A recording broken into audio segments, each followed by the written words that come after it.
ونستعينه ونستغفره ونؤمن به ونتوكل عليه ونعوذ بالله من شرور أنفسنا ومن سيئات أعمالنا من يهده الله فلا مضل له ومن يضلله فلا هادي له ونشهد أن لا إله إلا الله وحده لا شريك له ونشهد أن سيدنا ومولانا محمدا عبده ورسوله صلى الله تعالى على خير خلقه محمد وعلى آله وأصحابه ومن تبعهم بإحسان إلى يوم القيامة أما بعد فأعوذ بالله من الشيطان الرجيم بسم الله الرحمن الرحيم ولقد أرسلنا إلى ثمود أخاهم صالحا أن اعبدوا الله فإذا هم فريقان يختصمون قال يا قوم لم تستعجلون بالسيئة قبل الحسنة لولا تستغفرون الله لعلكم ترحمون قالوا اطيرنا بك وبمن معك قال طائركم عند الله بل أنتم قوم تفتنون صدق الله العظيم.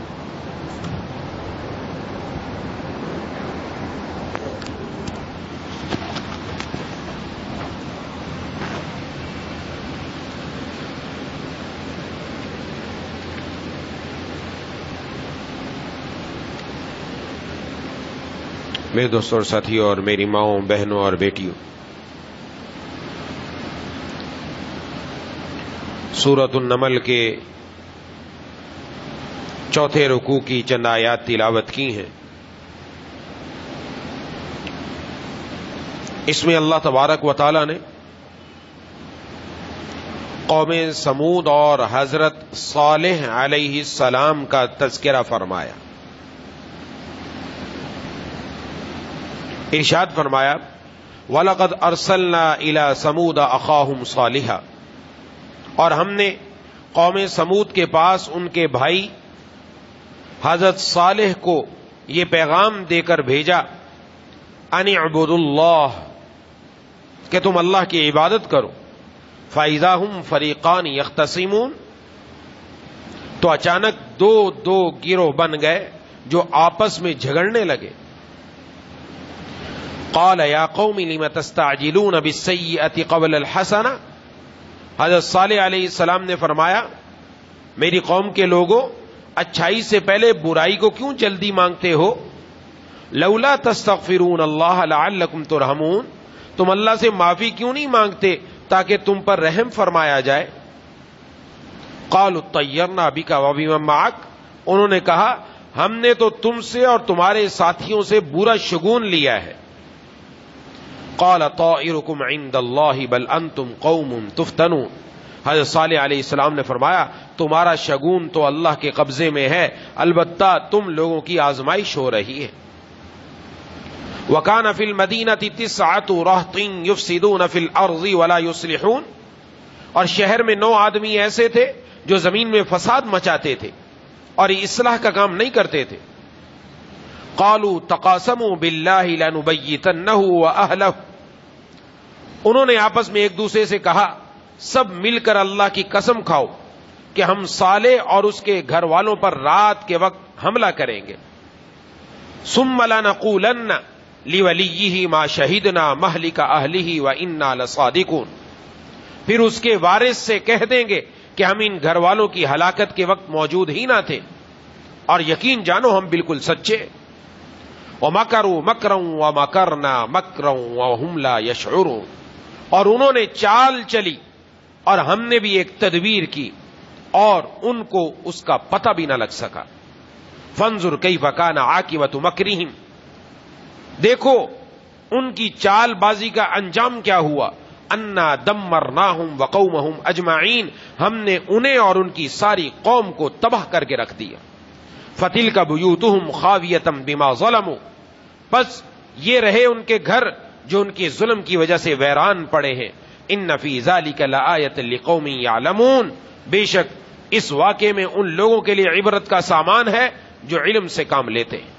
وَأَنْجَيْنَا الَّذِينَ آمَنُوا وَكَانُوا يَتَّقُونَ، اور جو لوگ ایمان لائے اور تقوی اختیار کیے ہوئے تھے ان سب کو ہم نے بچا لیا.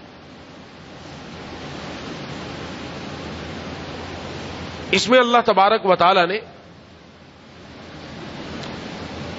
قوم سمود کے بارے میں تھوڑا سا واقعہ ذکر کیا. ان کا تفصیلی واقعہ سورہ اعراف میں اور سورہ ہود میں ہم پڑھ چکے ہیں. حضرت صالح علیہ السلام کو اللہ تبارک و تعالی نے قوم سمود کی طرف نبی بنا کر بھیجا. جب آپ نے آ کر ان کو اللہ تبارک و تعالی کی طرف بلایا، توحید کی دعوت دی، تو اللہ تعالیٰ فرماتے ہیں کہ دو گروہ ہو گئے، ایک آپ کے ماننے والا اور ایک نہ ماننے والا. اور ان لوگوں نے تکبر کیا. یہ پہلے بھی میں بارہا عرض کر چکا، یہ جتنے بھی لوگ جنہوں نے انبیاء علیہم السلام کی بات نہ مانی در حقیقت متکبر تھے. یہ تکبر ہی ایسی چیز ہے جو انسان کو راہ راست سے روک دیتی ہے اور انبیاء علیہم السلام کی پیروی کرنے سے اور ان کی باتوں کو ماننے سے دور کر دیتی. تو یہ بھی کہنے لگے کہ آپ جلدی عذاب لے کر آئیں ہمارے اوپر. آپ وعدہ کر رہے ہیں نا، آپ کہہ رہے ہیں عذاب آ جائے گا، عذاب آ جائے گا، جلدی لے کر آؤ عذاب. نعوذ باللہ. تو حضرت صالح علیہ السلام نے فرمایا کہ تم برائی کو کیوں جلدی مانگ رہے ہو؟ تم اللہ کے سامنے توبہ کیوں نہیں کر لیتے؟ تم اللہ کے سامنے اپنے گناہوں کی معافی کیوں نہیں مانگ لیتے تاکہ اللہ تم پر رحم کرے؟ یہ جو استغفار اور توبہ ہے یہ تمام انبیاء علیہ السلام نے اپنی قوموں کو بتلایا. اس کے بارے میں انشاءاللہ کچھ بات عرض کروں گا میں. انہوں نے بجائے اس کے کہ بات مانتے وہ کہنے لگے نعوذ باللہ نعوذ باللہ کہ جب سے آپ آئے ہیں آپ کی وجہ سے ہمارے علاقے میں نحوست آ گئی. نعوذ باللہ کہ ہمارے ساتھ معاملے اچھے نہیں ہو رہے، گھروں میں جھگڑے ہو رہے، قحط پڑ گیا. یہ اس وقت کے لوگوں نے کہا، آج بھی لوگ یہی کہتے ہیں. آج بھی دیندار لوگوں کو، دین والوں کو، علماء کو یہی کہتے ہیں تمہاری وجہ سے نحوست آئی. نعوذ باللہ تم لوگ ایسے ہو. یہ اب سے نہیں، اس وقت سے ہی ہے. تو حضرت صالح علیہ السلام نے کوئی لڑائی نہیں کی. فرمایا کہ یہ جو تم کہہ رہے ہو یہ تو تمہارے اعمال کا نتیجہ ہے، یہ شگون تمہارا اللہ کی طرف سے. اللہ تمہیں آزما رہے ہیں، اللہ دیکھنا چاہ رہے ہیں کہ کیا تم اللہ کی طرف رجوع کرتے ہو کہ نہیں کرتے. تکلیف آئے، پریشانی آئے، اللہ اس سے آزماتے ہیں، امتحان لیتے ہیں، آزمائش ہوتی ہے کہ بندہ اس وقت رب کی طرف رجوع کرتا ہے کہ نہیں کرتا.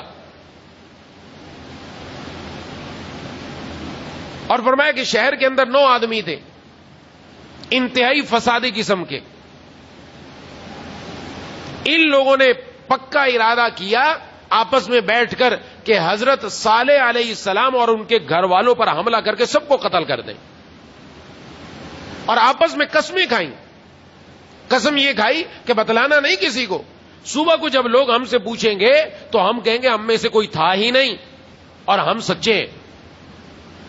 یعنی اس وقت کے جو بدماش قسم کے، فسادی قسم کے لوگ ہوتے تھے وہ بھی سچ کی طرف آتے تھے کہ ہماری سچائی کا لوگوں کو یقین، ہم جھوٹ نہیں بول رہے. انہوں نے اپنی چال چلی. انہوں نے وہ جو حضرت صالح علیہ السلام سے منہ مانگا، معجزہ مانگا تھا کہ پہاڑ سے اونٹنی نکلے اور اونٹنی بھی حاملہ ہو. اللہ تبارک و تعالی نے اس معجزے کو دکھایا. اسی پہاڑ سے ایک اونٹنی نکلی جس کے پیٹ میں بچہ تھا. اور ان کے بارے میں پوری تفصیل پیچھے ہم پڑھ چکے ہیں کہ ان کے بارے میں طے کیے گئے تھے ایک دن یہ اونٹنی پانی پیے گی، ایک دن تمہارے جانور پانی پیئیں گے، اس کو تکلیف نہیں دینے والا. انہوں نے اس کو بھی، اونٹنی کو بھی ختم کر دیا. منع کیا تھا حضرت صالح علیہ السلام.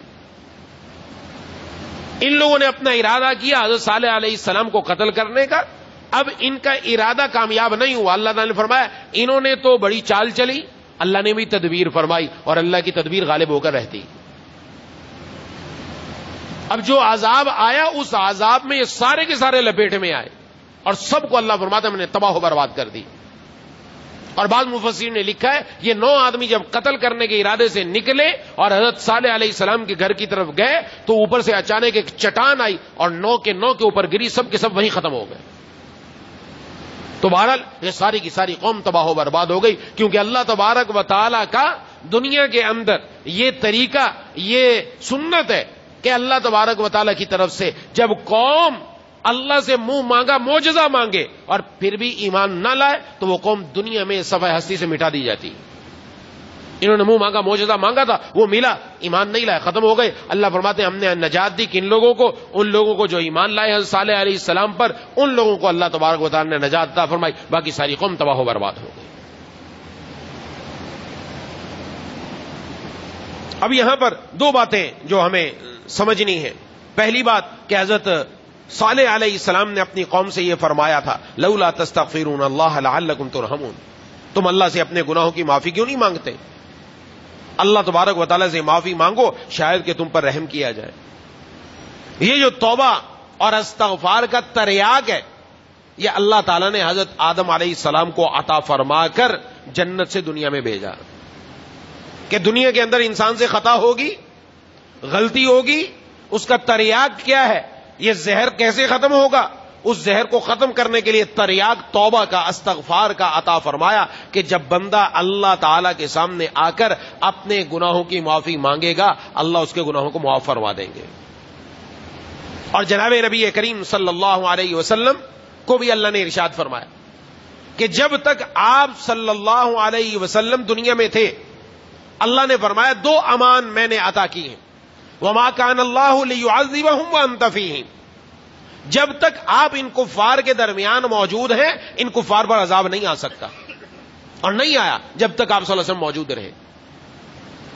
اور وما كان الله معذبهم وهم يستغفرون، اور جو لوگ اللہ سے معافی مانگتے استغفار کرتے اللہ ان کو بھی عذاب نہیں دیتا. اس لیے جب آپ صلی اللہ علیہ وسلم مکہ سے نکل کر مدینہ تشریف لے آئے، اب مکہ میں نہیں تھے آپ، مدینے آ گئے. جب مدینہ آ گئے تو پیچھے تو کفار رہ گئے، مدینے سے تمام کے تمام مسلمان بھی ہجرت کر کے آ گئے. اب تو ان پر عذاب آتا، اب تو جناب نبی کریم صلی اللہ علیہ وسلم موجود نہیں ہے. لیکن یہ کفار مکہ کی عادت تھی، یہ مشرکین کی عادت تھی، یہ بیت اللہ کا طواف تو کرتے تھے، 7 استغفار بھی کیا کرتے تھے، 7 استغفار بھی کیا کرتے تھے. اس لیے مفسرین نے لکھا کافر کو استغفار کرنا فائدہ دیتا ہے، اللہ کا عذاب نہیں آتا. کیا مومن کو فائدہ نہیں دے گا کہ وہ جب استغفار کرے گا اللہ تبارک و تعالیٰ اس کو محفوظ رکھے گا. اور الحمدللہ مسلمانوں کا یہ امتیاز رہا ہمیشہ، جب بھی کوئی مصیبت آئی، اچانک کوئی پریشانی آئی تو آج بھی مسلمانوں کے ہاں کلمات توبہ کا اہتمام کیا جاتا ہے. وہ کیا ہے؟ آیت کریمہ کہتے ہیں آیت کریمہ کا ختم کر لو، آیت کریمہ پڑھی جائے. گھر میں کوئی پریشانی آ گئی آیت کریمہ میں ہے کیا؟ یہ کلمات توبہ ہے. لا الہ الا انت سبحانک انی کنت من الظالمین. اس میں بندہ اقرار کر رہا ہے یا اللہ میں ظالم ہوں لہذا معاف فرما دیجئے. اللہ تعالیٰ سے کلمات توبہ کرتا ہے، اللہ اس آئی ہوئی مصیبت کو ٹال دیتے ہیں. یہ مجربات میں سے سب نے دیکھا بھی ہے جن لوگوں نے کیا. تو یہ جو استغفار ہے اس کو لازم پکڑنا ہے، اور آج ہمیں اس کی زیادہ ضرورت ہے استغفار کی. اپنی زندگیوں کے اندر معمول بنا لیجئے، حصہ بنا لیجئے. جناب نبی کریم صلی اللہ علیہ وسلم نے فرمایا توبہ خوشخبری ہے. کس کے لیے؟ اس شخص کے لیے جو کل قیامت والے دن اپنے نامہ اعمال میں زیادہ سے زیادہ استغفار پائے گا. عادت ہونی چاہیے. زیادہ استغفار کیا ہے؟ 300 مرتبہ کم از کم روزانہ 300 بار. جب ہر ایک کی زبان سے نکلے گا اللہ کے عذاب سے پوری قوم محفوظ ہوگی. ایک نہیں، سب محفوظ ہوں گے. یہ کم از کم درجہ 300 ہے زیادہ کا کہ جو، اور پھر آخرت میں تو ہے ہی. اور جناب نبی کریم صلی اللہ علیہ وسلم نے ارشاد فرمایا من لازم الاستغفار جعل اللہ من کل ہم فرجا ومن کل ضیق مخرجا ویرزقہ من حیث لا یحتسب او کما قال علیہ الصلاۃ والسلام. میں جو آدمی استغفار کو لازم پکڑتا ہے یعنی کثرت سے استغفار کرتا رہتا ہے فرمایا اللہ تعالیٰ اس کو 3 انعام عطا فرماتے ہیں. ہر ہم اور غم سے نجات عطا فرماتے ہیں. کوئی بھی غم آیا اس سے نجات، ہر تنگی سے نکلنے کا راستہ فراہم فرماتے ہیں. کوئی مسئلہ آ گیا, پریشانی آ گئی, کہا جی حالات نہیں بن رہے, راستہ کوئی نظر نہیں آ رہا, میں جس طرف بھی جاتا ہوں راستہ بند نظر آتا ہے, کس طرف جائیں, حالات ایسے چل رہے ہیں, گھر والوں کی طرف سے کبھی ایسے معاملات آ جاتے ہیں, بیوی بچوں کی طرف سے آ جاتے ہیں, والدین کی طرف سے آ جاتے ہیں, کہ کوئی بھی صورت نظر نہیں آ رہی, استغفار کا اہتمام شروع کر دیں. دیکھیں اللہ کیسے راستہ بناتا ہے, اور اللہ نے بنا کر دیے. بہت سارے لوگ جنہوں نے اہتمام کیا اللہ نے راستے دیے, اور ان کو ایسی جگہ سے رزق دے گا کہ اس کو وہم و گمان میں بھی نہیں ہوگا. اس کا اہتمام ہو. عورتیں گھروں میں اہتمام کریں, مرد اپنا اہتمام کریں, چلتے پھرتے دکان پر ہیں, کاروبار پر ہیں, جہاں پر بھی ہیں, استغفار استغفار کا اہتمام. اور سید الاستغفار اگر کسی کو آتی تو بہت سبحان اللہ. جناب نبی کریم صلی اللہ علیہ وسلم, بخاری شریف کی حدیث ہے, ارشاد فرمایا جو سید الاستغفار کا اہتمام کرتا ہے, جو صبح کو پڑھ لیا شام کو انتقال ہو گیا, فرمایا سیدھا جنت کے اندر جائے گا. اور جس نے شام کو پڑھا صبح انتقال ہو گیا وہ سیدھا وہ بھی جنت کے اندر جائے گا. سید الاستغفار کا اہتمام کرنا چاہیے. بعض لوگوں کو یاد ہے اللہم انت ربی لا الہ الا انت خلقتنی وانا عبدک, یہ والا اگر کسی کو نہیں آتا تو پوچھ لے بعد میں اور اس کو بتا دیا جائے گا. ہاں وہ بعد میں لکھوا لے. عورتوں کو بھی اہتمام, بچوں کو بھی پڑھانا چاہیے, یہ یاد ہونا چاہیے. اس کی وجہ سے بہت کم بنتے ہیں. آج جتنی مسائل, جتنی پریشانیاں, جتنی تکالیفیں, سب کی سب اس کی وجہ سے اللہ تعالیٰ حل فرما دیں گے. حضرت امام احمد بن حنبل رحمہ اللہ کا کئی بار پہلے بھی میں نے واقعہ عرض کیا. حضرت امام احمد بن حنبل رحمۃ اللہ علیہ, اللہ تبارک و تعالی نے ان کو بہت نوازا تھا. آپ کے صرف جنازے کو دیکھ کر 20 لاکھ کافر مسلمان ہو گئے. صرف جنازے کو دیکھ کر اللہ نے بہت بڑا رتبہ دیا. ان کے بڑے واقعات ہیں. بہرحال اللہ تبارک و تعالی کی مقبول بندوں میں سے تھے, مقبول بندوں میں سے. قرآن کے لیے مار کھائی, اتنی مار کھائی کہ ایک مرتبہ ان کو کوڑے لگائے جا رہے تھے. جو بندہ وہاں موجود تھا اس نے واقعہ بیان کیا. ان کو جیل میں قید کر دیا گیا, روزانہ کوڑے لگائے جاتے, اور کوڑے لگانے والا تازہ دم ہو کر آ کر کوڑا لگاتا. اور کوڑا کو معمولی نہیں, کوڑا جو لگتا ہے جسم پر تو کھال کھینچ کر لاتا ہے واپس. جسم کے اوپر کپڑا نہیں تھا, صرف تہبند تھا اور کچھ نہیں تھا. جب اس نے زیادہ مارا تو ایک موقع وہ آیا, کہا کہ آپ کا تہبند کھسکنے لگا نیچے کی طرف. تو آپ نے آسمان کی طرف دیکھا اور کچھ پڑھا. آسمان کی طرف دیکھ کر کہا کہ میں نے دیکھا اپنی آنکھوں سے وہ جو تہبند نیچے کھسک رہا تھا وہ اوپر اٹھا اور خود بخود دوبارہ بند گیا. کہا میں نے بعد میں پوچھا, جیل میں جا کے ملاقات کی کہ آپ نے کیا فرمایا تھا. کہا میں نے اللہ تعالیٰ سے عرض کیا, یا اللہ آپ کے قرآن کے لیے میں یہ تکلیف جھیل رہا ہوں, اگر میں حق اور سچ پر ہوں تو آج میرا سطر کسی کے سامنے نہ کھولیے گا.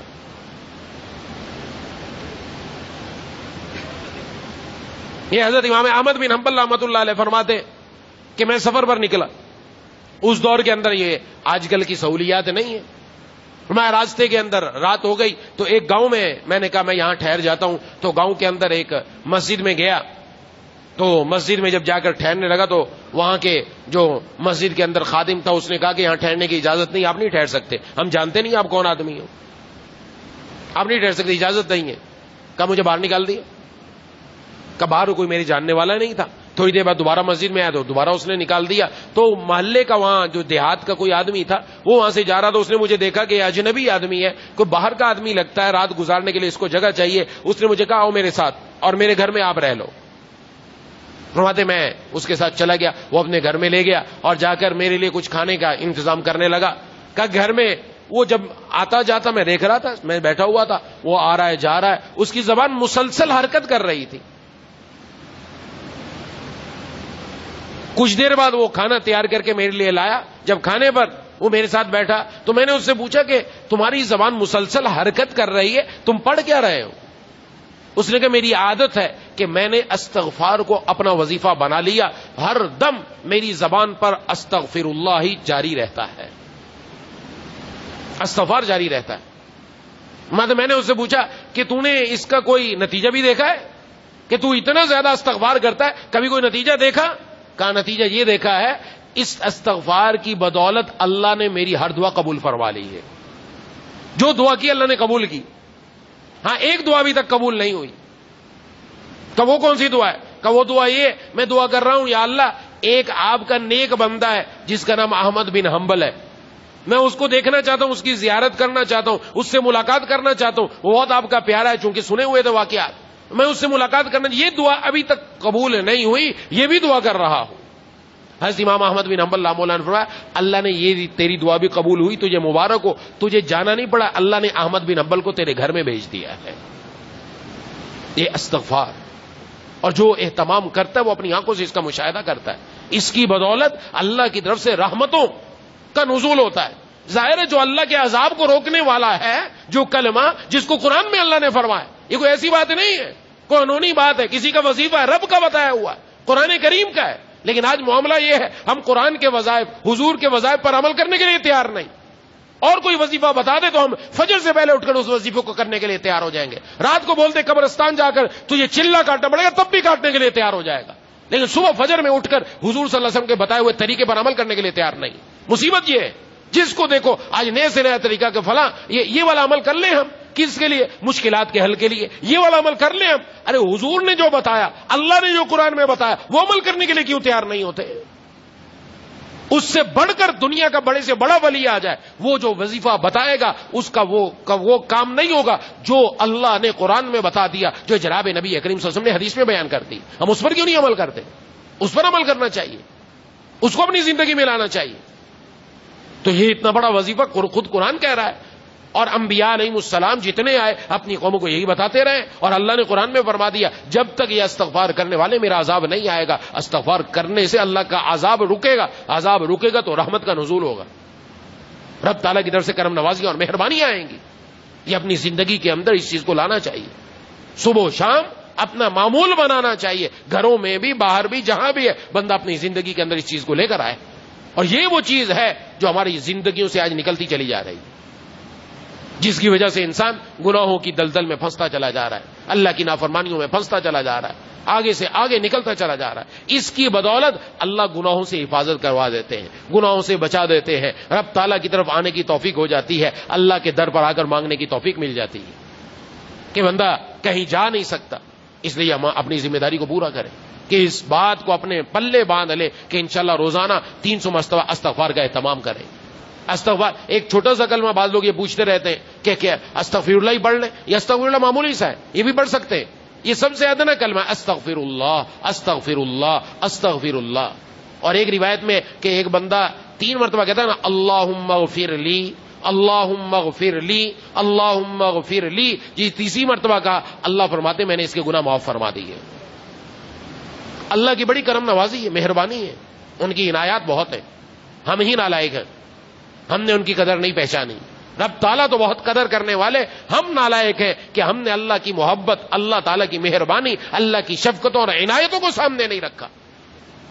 لیکن سچے دل سے آئے, سچے دل سے, یہ نہیں اللہ کے یہاں دھوکہ نہیں چلتا, وہاں مکر نہیں چلے گا, وہاں 2 نمبری نہیں چلے گی, وہاں سچے دل سے جو اپنے دل سے یہ کہتا ہے اللہم اغفر لی, اللہ یقیناً اس کے گناہوں کو معاف فرماتے, یقیناً معاف کرتے. اور یقین رکھنا چاہیے میں نے اپنے رب کے در پر سچے دل سے آیا ہوں, اپنے آپ کو گناہوں سے پاک کرنا چاہتا ہوں, اپنی زندگی کو گناہوں سے ختم کرنا چاہتا ہوں, اپنی زندگی میں نیکیاں لانا چاہتا ہوں. یہ پکا ارادہ کر کے آ کر مانگے, ضرور اللہ گناہوں کو معاف فرمائے, ضرور معاف فرمائیں گے. میرے مرشد عارف باللہ مجدد زمان حضرت اقدس حضرت مولانا شاہ کی محمد اختر صاحب نور اللہ مرکزہ اپنے شیخ و مرشد حضرت مولانا شاہ عبد الغنی پھول پوری رحمہ اللہ کا قول نقل کر کے فرمایا کرتے تھے کہ جب اللہ کے سامنے دعا کرتے ہوئے, توبہ کرتے ہوئے آنسو نکل آئے, سمجھو اللہ نے دعا قبول فرما لی ہے, توبہ قبول کر لی, اور دل میں ایک اطمینان آ جاتا ہے, دل میں ایک ٹھنڈک آ جاتی ہے, دل میں ایک عجیب سے سکون آنا شروع ہو جاتا ہے. علامت ہوتی ہے اللہ تعالیٰ مہربانی فرما رہے ہیں.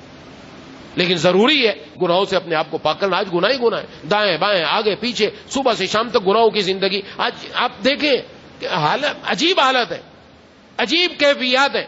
کبھی کسی طرف اگر جانا ہو آپ دیکھیں گے نوجوان طبقہ بہت ساری جگہوں پر بہت سارا کام کرتا ہے, اس کے ہاتھ میں موبائل ہے, جب تک گاہک ہے تب تو وہ گاہک سے ڈیل کر رہا ہے, اور گاہک ادھر گیا یہ بیٹھا دوبارہ موبائل سامنے, کانوں میں ہینڈ فری لگا رکھی ہے, گانے چل رہے ہیں اور نہ جانے کیا کچھ وہ دیکھتا چلا جا رہا ہے. یہی گھروں میں بچیوں کا, عورتوں کا حال ہے. جب ایسے حالات ہوں گے رحمتیں کہاں سے نازل ہوں گی؟ استغفار کا جملہ ہی نہ نکلے, اور پھر گناہوں پر گناہ ہوتے چلے جائیں, اللہ کی طرف آئیں ہی نہیں, کام کیسے بنے گا؟ راتیں ہماری کہاں ہوتی ہیں؟ آج ہم رات کو سوتے نہیں ہیں, رات 12 کیا 3 بجے تک ہماری نوجوان نسل نہیں سوتی, 3 بجے تک جاگتے ہیں یہ لوگ, 3 بجے کے بعد ان کی نیند کا ٹائم ہوتا ہے, اور 3 بجے تک کرتے کیا ہے؟ یہی موبائل ہے, یہی زندگی بن گئی, اس کے بغیر چارہ ہی نہیں. ہم نے کیا کچھ تھما دیا اپنی اس نوجوان نسل کو, آج وہ ہم سے تو دور ہے, اللہ سے بھی دور ہوتی چلی جا رہی, اس وجہ سے کہ جب ہاتھ میں ہر وقت گناہ ہی گناہ ہوگا تو کام کیسے بنے گا؟ ان چیزوں کے اندر کا کیا رکھا ہے؟ اور پھر یہی نوجوان بعد میں مارے مارے پھرتے ہیں کہ اب سکون نہیں ملتا. جب تھوڑی سی عمر گزرتی ہے نا, تھوڑی سنجیدگی آنے لگتی ہے, ایک وہ عمر جوش ہوتا ہے جوانی کا, اس کے یہ سمجھتا نہیں ہے, جذباتی نوجوان آج کا ہمارا بہت جذباتی ہے, بچیاں بھی جذباتی, خواتین بھی بڑی جذباتی, نہیں سمجھتی بات کو. لیکن ایک موقع وہ آتا ہے جب یہ سمجھنے پر مجبور ہو جاتی ہیں. وہ موقع آتا ہے ضرور زندگی میں, لیکن وقت ہاتھ سے نکل چکا ہوتا ہے, ہاتھ سے نکل چکا ہوتا ہے. اس وقت کے آنے سے پہلے ابھی سوچنا ہے, اپنی جذباتیت کو ایک طرف رکھ کر اپنے جذبات کو اللہ تبارک و تعالیٰ پر قربان کرے. اللہ تبارک و تعالیٰ پر قربان کرے گا, پھر کام بنے گا. رب تعالیٰ کی طرف سے تو دروازے کھلے ہوئے ہیں, رب تعالیٰ کے سامنے آنے کی دیر ہے, رب تعالیٰ کے سامنے آ کر سر جھکانے کی دیر ہے. پھر دیکھیں رب تعالیٰ کی طرف سے عنایات ہی عنایات ہے, کہ اپنا سر رب تعالیٰ کے سنگ در پر رکھ دے, کام بنتا چلا جائے گا, کام بنتا چلا جائے گا. اللہ تبارک و تعالیٰ کی طرف سے دروازہ اب بھی کھلا ہے, جب تک موت کا وقت نہ آ جائے. اگر پلٹ کر آ گیا کام بن گئے, لیکن پلٹ کر نہیں آیا تو پھر انسان اپنے لیے تباہی کا خیمہ کر رہا ہے. اس لیے اپنی زندگی کو اپنے اندر لے کر آئے, یہ استغفار کا اہتمام, سوچیں, تھوڑا دوسروں کو توجہ دیں, گھر میں والدین کی ذمہ داری, گھر میں تھوڑا سا ماحول بنائیں, کم از کم استغفار تو شروع کریں. کرنے سے دیکھیں چند دن بعد اللہ تعالیٰ گناہوں سے بچانا شروع کر دیں گے, گناہوں سے بچت ہونا شروع ہو جائے گی. گناہوں سے بچیں گے, اللہ کی نافرمانی سے بچتے بچتے ایک دن ضرور اللہ کے فرما برداروں میں شامل ہو جائیں گے. متقین میں نہیں آئے, تائبین میں ضرور شامل ہو جائیں گے انشاءاللہ, تائبین میں ضرور شامل ہو جائیں گے, کہ اللہ مرنے سے پہلے پہلے ضرور توبہ کی توفیق عطا فرما دیں گے, ضرور توبہ کی توفیق عطا فرما دیں, کہ بندہ دنیا سے جانے سے پہلے اللہ سے خوب گڑ گڑا کر اپنی معافی مانگے. کیسے ایسے بہت سارے واقعات ہیں میرے سامنے, ایسے یہ دور کے نہیں, ادھر قریب کئی ایسے میرے ساتھی ساتھ رہنے والے, وہ دنیا سے گئے, لیکن کچھ ایسی بیماری آئی, پتہ چل گیا 8-10 دن میں ہی دنیا سے رخصت ہو جانا ہے, ڈاکٹروں نے جواب دے دینا, خوب توبہ کی, اور توبہ کر کے خوب صاف و شفاف ہو کر دنیا سے چلے گئے. یہ اللہ تعالیٰ کی طرف سے موقع ہوتا ہے, کسی کے لیے موقع ملتا ہے, جو بندہ اللہ کی طرف رجوع کرتا ہے, اللہ کی طرف آتا ہے, مانگتا ہے, ایک دن ضرور آتا ہے, اللہ پیارا بنا لیں گے. مایوس نہیں ہونا, یہ مایوسی کا در نہیں ہے. اللہ تبارک و تعالیٰ کی طرف جو بندہ بھی آئے, جس حالت میں بھی آئے, کتنا ہی گناہگار کیوں نہ ہو, گناہ نہیں چھوٹ رہے مایوس نہ ہو, گناہ نہیں چھوٹ رہا مایوس نہیں ہونا, رب کا در نہیں چھوڑنا, اللہ کا راستہ نہیں چھوڑنا, سر سجدے میں رکھنا نہیں چھوڑنا, اللہ سے مانگنا نہیں چھوڑنا. یہ ہم کرتے رہیں گے, انشاءاللہ ایک دن ضرور کام بن جائے گا, ضرور کام بن جائے گا. اس لیے جو اللہ کو یاد کرتا ہے, رب تعالیٰ کے در پر آ کر کھڑا ہے, وہ دروازہ کھٹکھٹا رہا ہے, دروازہ بجا رہا ہے, ایک دن ضرور یہ دروازہ کھلے گا اور اللہ اپنا پیارا بنا لیں گے انشاءاللہ. یہ محروم نہیں ہوتا. اس لیے یہ نہیں ہے کہ انسان مایوس ہو کر بیٹھ جائے, نہیں, مایوس ہو کر نہیں بیٹھنا, ہاں, اپنا کام کرتے رہنا ہے, اپنی صدا لگاتے رہنا ہے, اللہ تبارک و تعالیٰ کے سامنے آتے رہنا ہے. اور اس کا بہترین طریقہ استغفار ہے. اس لیے چھوٹا استغفار آتا ہے, استغفر اللہ پڑھ لیں, اور اس سے آگے استغفر اللہ ربی من کل ذنب واتوب الیہ, یہ درمیانی درجے کا ہے. اگر کوئی یہ پڑھ لے تو بہت اچھی بات ہے. اور سید الاستغفار تھوڑا سا اور طویل ہے, وہ یاد کر لینا چاہیے, تھوڑا چلتے پھرتے یاد کر لیں, 2-4 دن میں یاد ہو جائے گا, پھر اسی کی رٹ لگا لیں تو سبحان اللہ, اس کے دوبارے نیارے ہو جائیں گے, کام بن جائے گا انشاءاللہ. جناب نبی کریم صلی اللہ علیہ وسلم نے سکھلایا, اور آپ صلی اللہ علیہ وسلم نے اپنا معمول بتایا کہ میں روزانہ 100 مرتبہ اپنے اللہ سے استغفار کرتا ہوں. میرے دل پر کچھ تھوڑا سا دھواں سا معلوم ہوتا ہے, میں استغفار کرتا ہوں, یہ امت کو سمجھانے کے لیے, ورنہ جناب نبی کریم صلی اللہ علیہ وسلم کا درجہ کہاں سے کہاں تک تھا. نہیں, ہمارے لیے آپ 100 مرتبہ کر رہے ہیں تو ہمیں کتنی مرتبہ کرنا چاہیے, ہم تو 100 مرتبہ تو ہی نہیں کرتے. اپنی زندگی میں یہ ایک چیز لانا ضروری ہے, یہ لازمی جز بنایا جائے زندگی کا, اس کے بغیر چارہ نہیں ہے. ایک جس کو سگریٹ کی عادت ہے, صبح اٹھ کر وہ سگریٹ لازمی لے گا. جس کو گٹکے کی, مین پوڑی کی عادت ہے, بعض کو پان کی عادت ہے, عورتوں میں بھی پان کی عادت ہے, پان نہیں لے ان کی جان نکلتی ہے. پان لینا ضروری ہے, مین پوڑی لینا ضروری ہے. صبح سویرے اٹھ کر, یہ بہت سارے ڈرائیور ہیں, مین پوڑی جب تک نہیں لینا اس کی گاڑی چالو نہیں ہوتی. گاڑی میں پیٹرول ہو, اس کا پیٹرول مین پوڑی ہے, سارا دن مین پوڑی دیتے رہو, چلتا رہے گا, بھلے کھانے کا ایک لقمہ اندر نہ جائے. کتنا ان کا اس کے ساتھ تعلق ہے. اللہ تبارک و تعالیٰ سے بندے کا ایسا تعلق ہو, صبح سویرے اٹھ کر جب تک بندہ اپنے رب کو یاد نہ کر لے, اپنے رب کے در پر آ کر سر سجدے میں نہ رکھ لے, فجر کی نماز نہ پڑھ لے, اس وقت تک اس کو چین ہی نہیں آنا چاہیے. یہ کیفیت ہونی چاہیے. علامہ رومی رحمہ اللہ نے یہ سمجھایا ہے, اے کہ صبرت نیس از فرزند زن صبر چوداری سے رب ظلمینن. اے انسان تجھے اپنے بیوی بچوں کے بغیر صبر نہیں آتا. جو بیوی بچے والا ہے اس کے بغیر صبر نہیں آتا اس کو. جب تک اپنی بیوی سے بات نہ کر لے, بچوں سے بات نہ کر لے, دوسرے شہر میں چلا جائے, ان کے حالات نہ مل جائے, خیریت کا پتہ نہ چل جائے, تو یہ صبر نہیں آتا. تو اپنے احسان کرنے والے پروردگار کے بغیر صبر کیسے آ جاتا تجھے؟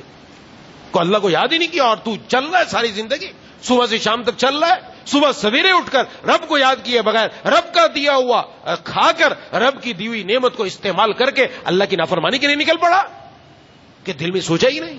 یہ رونے کا مقام ہے, یہ اللہ تبارک و تعالیٰ کے سامنے گڑ گڑانے کا مقام ہے. اس لیے استغفار لازم ہو, اس کو لازم پکڑا جائے. اس لیے حضرت صالح علیہ السلام نے یہ فرمایا, لولا تستغفرون اللہ لعلکم ترحمون. تم اللہ سے اپنے گناہ کیوں نہیں بخشوا لیتے, کیوں نہیں تم اللہ سے اپنے گناہوں کی معافی مانگ لیتے, شاید کہ تم پر رحم کیا جائے. اور دوسری بات, یہ 9 لوگ جو تھے فسادی تھے, فساد کرنے والے, ان کا یہ مشہور تھے ان لوگوں کے اندر, فساد کرنے والے ہیں, لیکن اس کے باوجود ان کی کیفیت یہ قوم کے سامنے اپنے آپ کو جھوٹا ثابت نہیں کرنا چاہتے, قوم کے سامنے اپنے آپ کو سچا ثابت کرنا چاہتے. ایک وقت تھا کہ مسلمانوں کا ترا امتیاز تھا سچائی, مسلمان ہے تو سچ ہی بولے گا, کبھی جھوٹ نہیں بولے گا. اور آج مسلمانوں کی کیفیت یہ ہے کہ مسلمان کہتا ہے جھوٹ کے بغیر کام نہیں چلتا, نعوذ باللہ. اپنے کاروبار کو چلانے کے لیے کہا جھوٹ کے بغیر کام نہیں چلے گا, دھوکے کے بغیر کام نہیں چلے گا. ہر بات پر جھوٹ, بات پر جھوٹ. ایک جھوٹی بات کرنے کے لیے 10 جھوٹ بولنے پڑتے ہیں. گھروں میں, آگے پیچھے, ہر جگہ جھوٹ چل رہا ہے, اور مسلمانوں سے سچائی نکلتی چلی جا رہی ہے. اور حالانکہ جھوٹ بولنا کس کی عادت ہے؟ جناب نبی کریم صلی اللہ علیہ وسلم نے ارشاد فرمایا کہ جس شخص کے اندر یہ 3 باتیں پائی جائیں وہ منافق ہے. ان میں سے ایک نشانی, جب بات کرے تو جھوٹ بولے. مسلمان تو سچائی کا عادی تھا. عادی کا مطلب اس سے کبھی جھوٹ ہوتا ہی نہیں تھا, سچ ہی سچ بولتا تھا. اور اب ہماری عادت جھوٹ کی اتنی بڑی کہ سچ ہی کبھی بولے, سچ کبھی بولے اور جھوٹ ہی جھوٹ بول رہا ہے. نعوذ باللہ, کیسے کام بنے گا؟ ہم تو مسلمان ہیں, اللہ تبارک و تعالیٰ کے نام لیوا ہے, جناب نبی کریم صلی اللہ علیہ وسلم کے امتی ہیں, تو اپنی زندگی میں تو اور زیادہ لانا چاہیے. خاص طور پر عورتوں کو بھی سمجھنا چاہیے, یہ زبان کے گناہ آج بہت زیادہ ہو رہے ہیں. اس زبان کو سنبھال کے رکھے.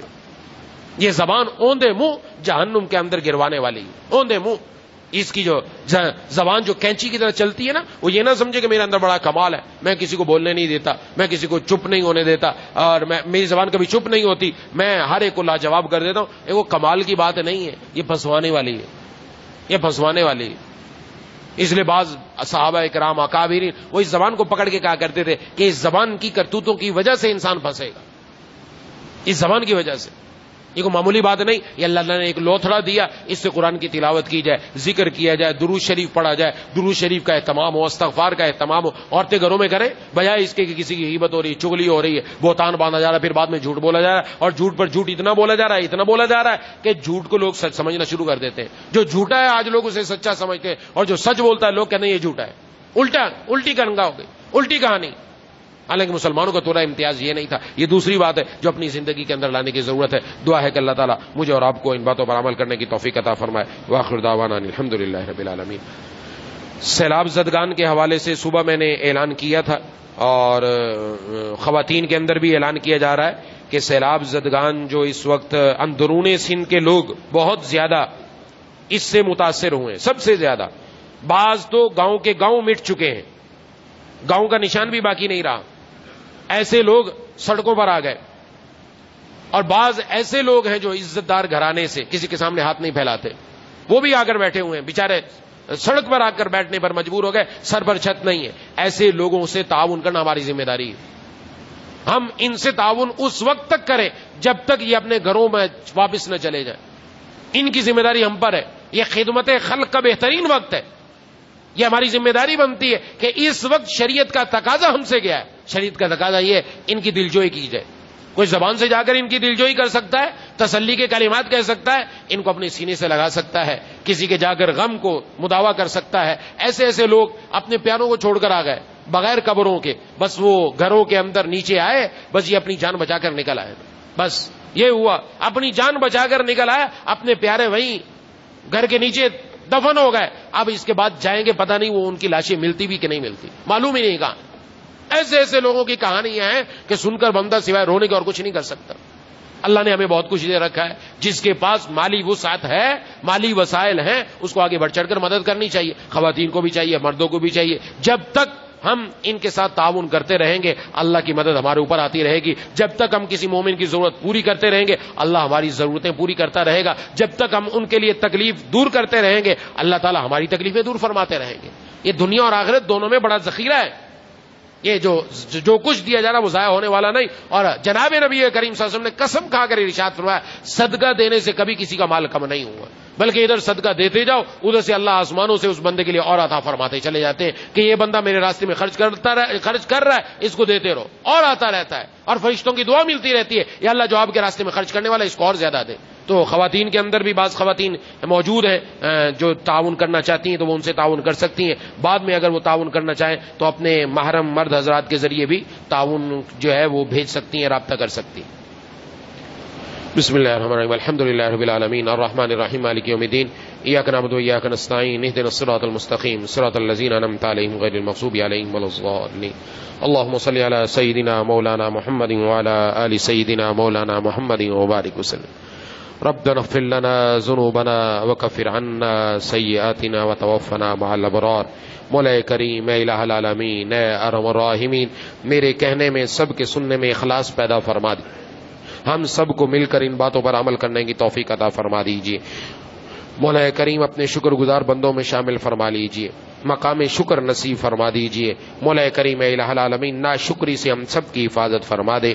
یا اللہ آپ نے ہمیں جس حال میں رکھا بہت سو سے بڑا اچھا رکھا، آپ کی مہربانی کرم نوازی عنایات ہے کہ ہم نے کسی کے سامنے ہاتھ نہیں پھیلانا پڑا۔ مولا کریم مرتے دم تک اسی طرح ہمیں رکھیے کہ ہمیں کسی کے سامنے ہاتھ نہ پھیلانا پڑے۔ ربا اپنے غیب کے خزانوں سے ہماری روزمرہ کی ضروریات پوری فرماتے رہیے۔ اے الہ العالمین اے ارحم الراحمین صرف اپنا محتاج رکھیے یا اللہ، صرف اپنا محتاج رکھیے یا اللہ، یا ذل جلال والاکرام یا الہ العالمین ہم سب کو قرآن کریم سے اپنا تعلق مضبوطی سے جوڑنے کی توفیق عطا فرما، روزانہ صبح و شام قرآن کی تلاوت کرنے والا بنا دیجیے۔ مولا کریم اے الہ العالمین ہمارے کان گانوں کی بجائے قرآن کی تلاوت سے آشنا ہو جائیں۔ مولا کریم ہماری زبانیں یا اللہ تمام گناہوں کی بجائے، جھوٹ غیبت بہتان ان کی بجائے یا اللہ ہماری زبانیں قرآن کی تلاوت اور آپ کے ذکر درود شریف اور استغفار سے یا اللہ میٹھی ہو جائیں۔ مولا کریم اے الہ العالمین یا ذل جلال والاکرام بالغ ہونے کے بعد سے اب تک ہم سے جو گناہ ہوئے جان بوجھ کر بھول کر ہمارے علم میں ہے یا نہیں ہے، چھپ کر کیے اعلانیہ کیے، یا اللہ ہم سب سے سچی توبہ کرتے ہیں، یا اللہ ہم سب کے تمام گناہوں کو معاف فرما دے۔ یا اللہ ہماری تمام مؤمنین مردوں اور عورتوں، تمام مسلمان مردوں اور عورتوں کی یا اللہ مغفرت فرما دیجیے۔ اللہم اغفر لنا وللمؤمنین والمؤمنات والمسلمین والمسلمات، اللہم اغفر لنا وللمؤمنین والمؤمنات والمسلمین والمسلمات، اللہم اغفر لنا وللمؤمنین والمؤمنات والمسلمین والمسلمات، اللہم زدنا ولا تنقصنا واکرمنا ولا تہنا واعطنا ولا تحرمنا وآثرنا ولا تؤثر علینا وارضنا وارض عنا، اللهم لا تجعل الدنيا أكبر همنا ولا مبلغ علمنا ولا غاية رغبتنا ولا تسلط علينا من لا يرحمنا۔ مولا کریم مرتے دم تک دین سے وابستہ رکھیے، دین کے جس شعبے میں ہم بہتر انداز میں کام کر سکتے ہیں اس میں قبول فرما۔ جتنے یا اللہ سیلاب سے شدید بارشوں سے متاثر ہو گئے یا اللہ ان سب کی اپنے غیب کے خزانوں سے مدد فرما دیجیے، ان سب کو اپنے صحت کے خزانوں سے خوب صحت عطا فرما دیجیے۔ یا اللہ ان کے گھروں میں پانی کھڑا ہے یا اپنے گھروں میں واپس نہیں جا سکتے، یا اللہ زمین کو حکم دیجیے یہ سارے پانی کو چوس لے نگل لے۔ مولا کریم ان کے لیے ان کے گھروں کو دوبارہ آباد فرما دیجیے، ان کو اپنے گھروں کی چھتیں دوبارہ نصیب فرما دیجیے۔ یا اللہ ان کے تمام اسباب تمام وسائل دوبارہ مہیا فرما دیجیے۔ مولا کریم اب تک جن جن مسلمانوں نے ان کے لیے مدد کی، تعاون کیا، جس طرح بھی کیا، یا اللہ ان سب کی عمر میں، ان کے رزق میں، ان کے گھر میں، ان کے اوقات میں، ان کے اعمال میں یا اللہ ان کے کاروبار میں خوب برکتیں عطا فرما دے، ان کے دامن کو خوشیوں سے بھر دے، یا اللہ ان کی ہر پریشانی دور فرما دے۔ اور جو لوگ جو رضاکار اس وقت یہ مدد پہنچا رہے ہیں لوگوں سے لے کر ان تک پہنچا رہے ہیں، ان سب رضاکاروں کی ان کاوشوں کو اپنی بارگاہ میں قبول و مقبول فرما دے۔ یا اللہ اس امت مسلمہ کے، یا اللہ ملک پاکستان کے ان تمام مسلمانوں کے ان صدقات کو، ان زکاتوں کو، ان عطیات کو، اور یا اللہ پھر مسلمانوں میں سے کچھ لوگ جو جا کر ان لوگوں کی مدد کر رہے ہیں، ان کے تعاون کر رہے ہیں، یا اللہ ان سب کے ان عمل خیر کو اپنی بارگاہ میں قبول فرما کر اس امت سے یا اللہ ہر قسم کی تکلیف اور پریشانی دور فرما کر ان پر اپنی رحمتوں کا نزول فرما دیجیے۔ مولا کریم اے الہ العالمین ہم سب کا مل بیٹھنا قبول فرما۔ یا الہ العالمین جتنے حاضرین ہیں، جتنی خواتین ہیں، مجھ سمیت ہم سب کے دلوں میں جتنی جائز تمنائیں پوری فرما دیجیے۔ عبد الحنان کی والدہ کو کینسر ہے، انہوں نے دعا کے لیے کہا ہے۔ بلال بھائی کو ڈینگی ہو گیا ہے، انہوں نے دعا کے لیے کہا ہے۔ زبیر بھائی کی بابی علیل ہے، خون کی کمی ہو گئی ہے، انہوں نے دعا کے لیے کہا ہے۔ ایک ساتھی نے اپنے گھر والوں کے لیے کہا ہے، اور بھی کچھ ساتھیوں نے اپنے گھر والوں کے لیے کہا ہے۔ کچھ بچیاں پریشان ہیں، ان کے ساتھ کچھ مسائل ہیں، انہوں نے دعا کے لیے کہا ہے۔ یا اللہ سب کے تمام بیماریاں، پریشانیاں، تکلیفیں دور فرما کر سب کو صحت، راحتیں اور خوشیاں عطا فرما دیجیے۔ مولا کریم الہ العالمین جو مانگ سکے وہ بھی عطا فرما، جو مانگنا چاہیے تھا نہیں مانگا بغیر مانگے عطا فرما۔ ربنا تقبل منا انك انت السميع العليم وتب علينا انك انت التواب الرحيم۔ صلی اللہ تعالی علی خیر خلق محمد وعلى آلہ وصحبہ اجمعین برحمتک یا ارحم الراحمین، آمین یا رب العالمین۔